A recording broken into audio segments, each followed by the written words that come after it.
โอเคสบายดีเนาะสบายดีลูกค้าหมดทุกคนเนาะมื้อนี้ก็พอมีเวลาจะมารีวิวรุ่น K2 เนาะเป็นลมรุ่น K2 ของงานเวียดเนาะตัวนี้ก็จะใส่เป็นเว้าปรับไนท์และถางคาร์บอนขนาดเป็น 0.5 เนาะแล้วก็กล้องซองเป็นรุ่น BSA เนาะ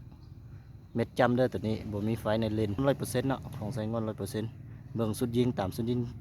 ผู้ที่ฮู้ก็จะฮู้แล้วเนาะว่าของไซงอนและของฮานอยมันเป็นแนวใดเนาะตัวนี้ถ่ายพับได้เด้อ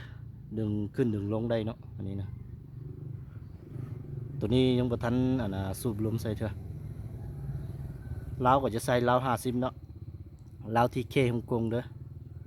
ลาวยาว50เซน12เกี่ยวเนาะเก็บเสียงจะใส่รุ่นล่าสุดนี่เนาะรุ่นออกใหม่คันว่าลูกค้าผู้ใดท่านใดเนาะที่ซอกหาตามหา K2 ก็สามารถติดต่อเข้ามาหาได้เด้อ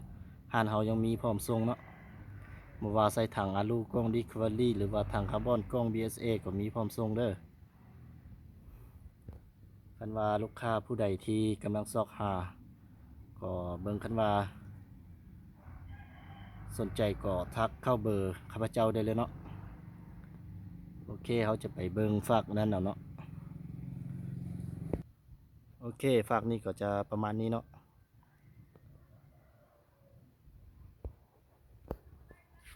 ไปเบิ่งกล้องซองกันอันนี้จะเป็นตัวซูมเนาะตัวนี้นะซูมไปตามตัวเลขนี่ก็เข้ามาเนาะซูมเข้ามาอันนี้มันขยายตามซูมเลยตัวนี้นะรุ่นนี้นะขยายตามซูม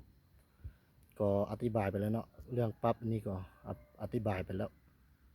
อันนี้จะเป็นปรับลานี่นะสูงต่ำแล้วก็ตัวนี้ใช้ขวาเนาะผู้ที่เขาลิ้นมาก่อนเขาก็ฮู้จักแล้วเนาะแต่ว่าอธิบายเพื่อคนที่ยังบ่ทันฮู้เท่านั้นหากมาลิ้นใหม่ๆเนาะโอเคขึ้นมาสนใจก็ทักเข้ามาที่เบอร์ข้าพเจ้าเลยได้เลยเด้อเครื่องยังมีพร้อมส่งเนาะหานเฮายังมีพร้อมส่งเด้อ